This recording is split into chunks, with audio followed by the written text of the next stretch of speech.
வேலி பீச்சுக்கு போனப்போ என் ஹஸ்பண்ட் குதிரை ரைடிங் போறியான்னு கேட்டாங்க. இப்போ எனக்கு ஃபஸ்ட்டு பார்த்தோன்னே நான் போகிறேன் அப்படி சொல்லிட்டு ஓகேன்னு சொன்னாச்சு. ஆனால் அங்கே நான் குதிரை ரைட் பண்ணுற இடத்துக்கு போகலான்ட்டு நடந்து போக போக பயமாக இருக்குது. எது எனக்கு என்னென்னா திடீர்னு ஒருவேளை குதிரையில் ஏறிக்கும் குதிரை எங்கள் மாதிரியே ஆடிருமோ அப்படின்லாம் பயமாக இருக்குது. இவங்ககிட்ட கேட்டேன்னு அப்பெல்லாம் ஒன்றும் பண்ணாது அப்படி சொல்கிறாங்க. ஆனால் சிரிச்சுக்கிட்டே அதுதான் எனக்கு வேணும் அப்படின்னு சொல்லிடுறாவ. பயமாக தான் இருந்தது. ஆனால் எப்படியோ ஏறிட்டேன். ஏறி அதுலேருந்து ஒரு 4-5 ஸ்டெப் இந்த கடற்கரை அந்த மேடு நோக்கி போகிற வரைக்கும் ஒரு மாதிரி ஆடிக்கிட்டே இருந்து ரொம்ப பயமாக எனக்கு இருந்தது. அப்புறம் அவங்களுமே பேடிக்காண்டா சொல்லிகிட்டே இருந்தாங்க. இருந்தாலும் என் மனசுக்குள்ளே ரொம்ப பயமாக இருந்ததுன்னா இது நிறைய கட் பண்ணிட்டேன். நான் என்னெல்லாமோ பண்ணியிருப்பேன். அதெல்லாம் எனக்கே சிரிப்பாக இருந்ததால் கட் பண்ணி விட்டுட்டேன். யாரும் அப்புறம் ஸ்ட்ரெயிட்டாக நடக்கிற இடத்துல நார்மல் ஆகிடுச்சு. அவங்க சொல்லிட்டு தான் இருந்தாங்க இதில் கொஞ்சம் பயமாக தான் இருக்கும், அப்புறம் நார்மல் ஆயிரும் அப்படின்ட்டு.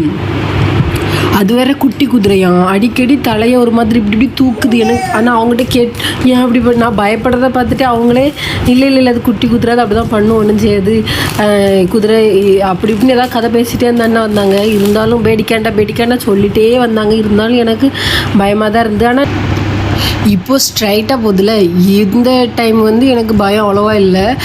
ஒரு ரிலாக்ஸாக ஒரு ஜாலியாக தான் இருந்த மாதிரி இருந்தது. குதிரையில் நான் ஒருத்தர் சவாரி பண்ணுறதுக்கு 100 ரூபா சார்ஜ் பண்ணுறாங்க.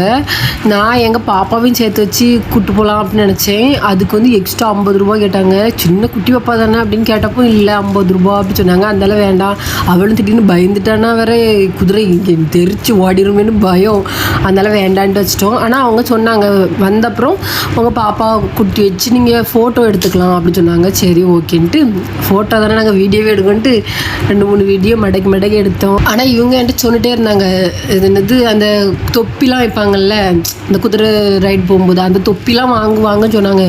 நான் இப்போ எனக்கு செட் ஆகாது. இன்னொரு நாள் நல்லா ஃபேண்ட் ஷர்ட்லாம் போட்டு ஸ்டைலாக அந்த தொப்பி வச்சுட்டு ஒரு நாள் ஸ்டைலாக நானே செல்ஃபி கேமரா எடுத்து வீடியோ போடணும்னு வச்சுருக்கேன் அப்படின்னு சொன்னேன்.